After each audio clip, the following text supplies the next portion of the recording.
अस्मद्गुरुभ्यो नमः। काश्यपान्वयसञ्जातं नारायणपदाश्रितं శ్రీమన్నారాయణం వందే యతీశ్వరశ్రియాజుషం. జై శ్రీమన్నారాయణ. తిరుప్పావైలో ఈరోజు 19వ పాసురాన్ని అనుసంధిద్దాం.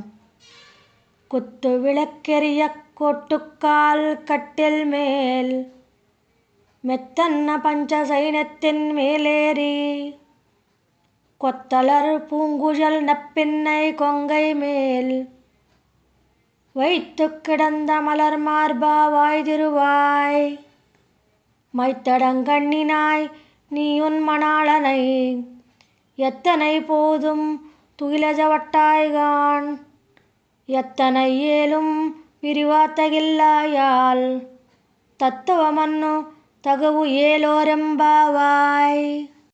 గుత్తి దీపములు చుట్టూను వెలుగుచుండగా ఏనుగు దంతములతో చేయబడిన కోళ్ళు గల మంచంపైనున్నటువంటి చల్లదనం, మెత్తదనం, తెల్లదనం, ఎత్తు, వెడల్పు కలిగిన పాన్పుపై ఎక్కి గుత్తులు గుత్తులుగా వికసించుచున్న పూలు తలలో ముడుచుకొనిన కేశపాశములు గల నీలాదేవి యొక్క స్తనములపై తన శరీరమును ఆనుకొని పరుండి విశాలమైన వక్షస్థలము గల శ్రీకృష్ణ, నోరు తెరిచి మాట్లాడము.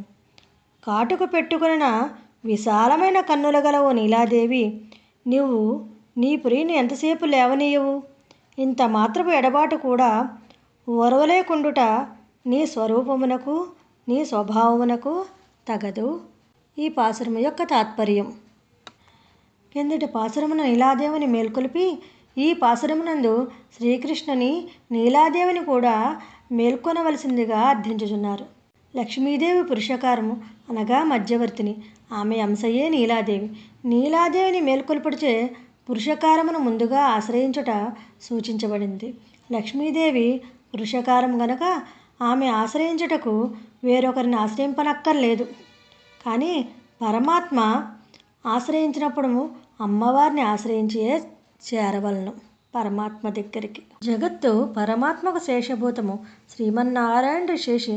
అందు శ్రీని గాని నారాయణ గాని వేరుగా భావింపకూడదు. అందుకే గోపికలు ఈ పాసురమును ఇద్దరినీ లేపుచున్నారు. మనము చేయు సేవ లేదా భజనము ఇద్దరినీ ఉద్దేశించి చేయవలను, కానీ విడివిడిగా చేయరాదు. అట్లు జంటను సేవింపగా విడివిడిగా సేవింప ప్రయత్నించేవారు శూర్పణఖ రావణుని వలె నష్టపోదురని తెలుసుకోవలను. కుత్తు విளக்கெரிய కోట్టుక్కాల్ కట్టిన్మేల్. గుత్తి దీపములు వెలుగుచుండగా దంతపు గోళ్ళు గల మంచంపై శ్రీకృష్ణుడి నీలాదేవితో శయనించున్నాడు. ఆ శయనమునకు పక్కన 5 ముఖములతో వెలిగి ఎత్తైన శమ్యాపై అమర్చబడిన దీపం వెలుగుచుంది. వెలుగు ఎక్కువగా ఉండుటకు 5 పక్కల దీపములు వెలుగుచుండెను. ఎచ్చటికి కావాలనో అచ్చటి తీసిపోవుటకు వీలుగా ఉండను కాబట్టే దీన్ని గుత్తి దీపం అంటారు. గోపికలకు వెన్నెల దీపము శత్రువులు, చీకటియే వారి కృష్ణానుభవమునకు సాయపడేది. పరమాత్మను ప్రకాశింపచేయునది లక్ష్మీతత్వం. అందుచేతనే లక్ష్మిని మంగళదీపరేఖాం అంటారంటే ఆమెను ప్రకాశింపచేయుటకు వేరు అక్కర్లేదు. తనంతట తాను విద్యుల్లేఖ వలె మెరీచు పరమాత్మను ప్రకాశింపచేయును. కానీ నీలాదేవి తాను కనపడక పరమాత్మను కనపడనీయకుండా దాచుచున్నదని అసూయచేత గోపికలు నీకంటే ఆ దీపమే మంచిదని ముందుగా దీపాన్ని మెచ్చుకుంటున్నారు. కృష్ణ పరమాత్మ కూడా గోపవంశ సముద్భూత మంగళదీపమే. కానీ అది అప్రకాశము, అన్యాధీన ప్రకాశమును. తనంత తానెవ్వరికీ కనపడదు. నీలాదేవి ప్రకాశింపజేసినే ప్రకాశించును. అంటే పరమాత్మను పొందడంలో స్త్రీతత్వం మధ్యవర్తియే ఉండును. శ్రీమన్నారాయణ తత్వం నెరిగించు జ్ఞానమే దీపము.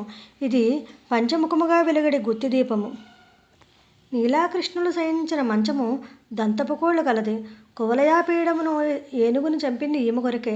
మధురలోని యువతులందరూ బెంగపెట్టుకుని చూచుచుండగా కంసుని కువలయాపీడమును ఏనుగుని చంపి దాని దంతములు తీసి నీలాదేవి మంచమునకు కోళ్ళుగా చేయించెను. పరమపదమున ముక్తపురుషుల పరమాత్మ చేరినప్పుడు శ్రీదేవితో నారాయణుడు ఒక పర్యంగంపై వేంచేసి ఉండును. అప్పుడు జీవుడు పరమాత్మను చేరగానే మంచంపై కూర్చున్న పరమాత్మ ఆ జీవుని తన పాదంపై నెక్కించుకుని తన ఒడిలో చేర్చుకుని నీవెవరోని ప్రశ్నించును. జీవుడు అహం బ్రహ్మాస్మి, నేను బ్రహ్మనైతినని సమాధానం చెప్పను. అట్లు పరమాత్మ నుండి వేరు చేసి చూపుటకు వీలుకాక తననే పరమాత్మగా పేర్కొనగలిగిన దశనే అనుభవించట మంచంపై కూర్చున్న పరమాత్మ వద్దనే. ఆ మంచం వంటిదే ఈ నీలా శ్రీకృష్ణులు శయనించిన మంచము. మెత్తైన పంచ సైనత్యన్మేలేరి, మెత్తనైన 5 లక్షణములు గల పాన్పుపై అధిరోహించి మెత్తనకు దూదితో నిర్మింపబడిన పాన్పుపై నీలాకృష్ణులు పరుండిరి. ఈ మంచము యొక్క పడకకు కొన్ని లక్షణాలు ఉన్నాయి. అవే 5 లక్షణాలు. వేసవి కాలంలో చల్లదాను, శీతాకాలంలో వెచ్చగాను, పరిమళమునిచ్చేదగాను, తెల్లదనము, మెత్తదనము, విస్తృతత్వము ఉన్నాయి. ఈ 5 లక్షణములు గల శయ్యపై పరుండినారు గనుక కింద చెప్పినటువంటి శాస్త్రములచే కలిగడి నానావిధ విషయ విజ్ఞానముచే ఎరుంగదగిన సారభూతముకు జ్ఞానము అర్ధపంచక జ్ఞానము.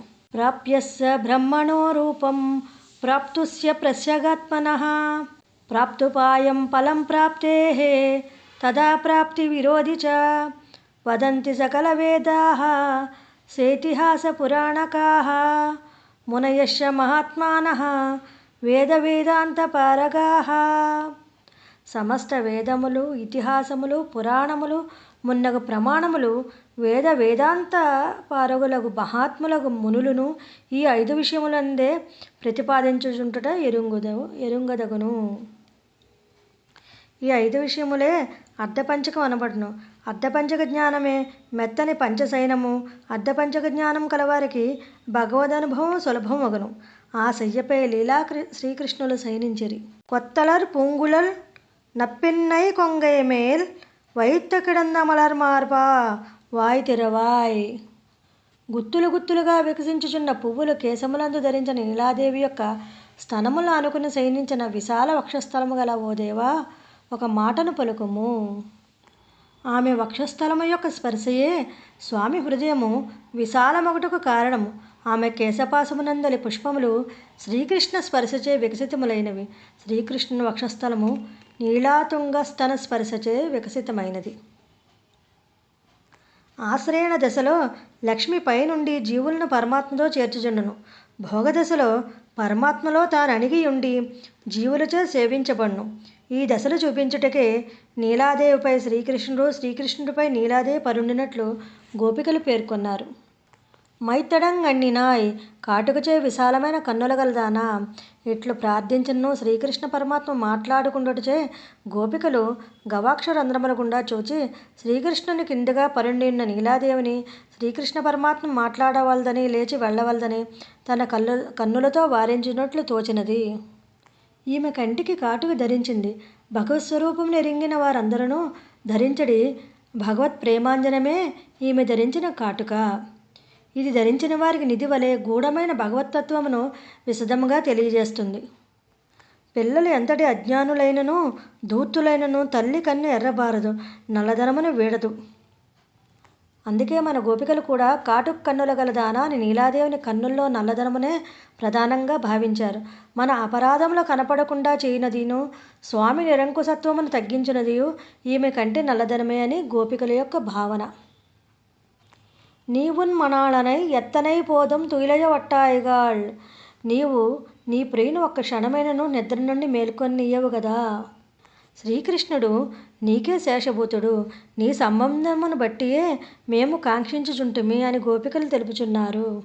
మేము మీ ఇరువురికి కైంకర్యం చేసుకుంటకే వచ్చి ఉన్నాము. మా రాక వలన మీ సంశ్లేషణమునకు భంగం రాదు. మీ కలయికను చూసి సంతసించి మంగళాశాసనం చేయుటకే వచ్చామని విన్నవించి ఒక్క క్షణమైనను స్వామిని లేవనియ్యవా, లేవనిమ్మనుచున్నారు. ఎత్తనై ఏలం పిరువాత్త గిల్లాయాల్ తత్తువమన్ను తగవేలెవరంబావాయ్. ఒక్క క్షణమైనను స్వామి విరహమును ఓర్వలేంచో అది నీ స్వరూపమునకు తగదు, స్వభావమునకు తగదు. మేము దీర్ఘ కృష్ణ విరహంతో వెలుపలి ఉండి పడి వేదన్ను క్షణకాల విశ్లేషణము కూడా నీవు అనుభవించుచుండదివా. అఖిల జగన్మాతవు అశరణ్య శరణ్యురాలువగు నీవు తల్లి బిడ్డలో ఉపకరించినట్లు ఉపకరించవలదా? దిక్కులేని వారికి దిక్కువే ఆదుకొనవలదా? కేవలం దేవదేవ ఈ దివ్య మహిషివై అంతఃపురము నుండుట తగున మమ్మల్ని స్వామిచే అనుగ్రహింపచేయుము, ఉపకరింపమని నీలాదేవిని నిష్ఠూర భాషణములతో విలంబము ఓర్వలేక గోపికలు ప్రార్థించారు. ఈ పాసురంలో పడకకు గల 5 లక్షణాలు తెలియజేశారు. వేసవికాలంలో చల్లదనాన్ని, శీతాకాలంలో వెచ్చదనాన్ని, పరిమళాన్ని, తెల్లదనాన్ని, మెత్తదనాన్ని, విస్తృతత్వాన్ని, అర్ధపంచక జ్ఞానమైనటువంటి ప్రాప్యమగు బ్రహ్మస్వరూపము, బ్రహ్మప్రాప్తికి అర్హుడకు జీవుని స్వరూపము, బ్రహ్మను పొందుటకు ఉపాయము, బ్రహ్మప్రాప్తిచే లభించు ఫలము, బ్రహ్మప్రాప్తికి ప్రతిబంధకాలు. ఈ అర్ధపంచక జ్ఞానాన్ని కలవారికి మాత్రమే భగవదనుభవం సులభమగునని ఈ పాసురంలో వివరించారు. జై శ్రీమన్నారాయణ.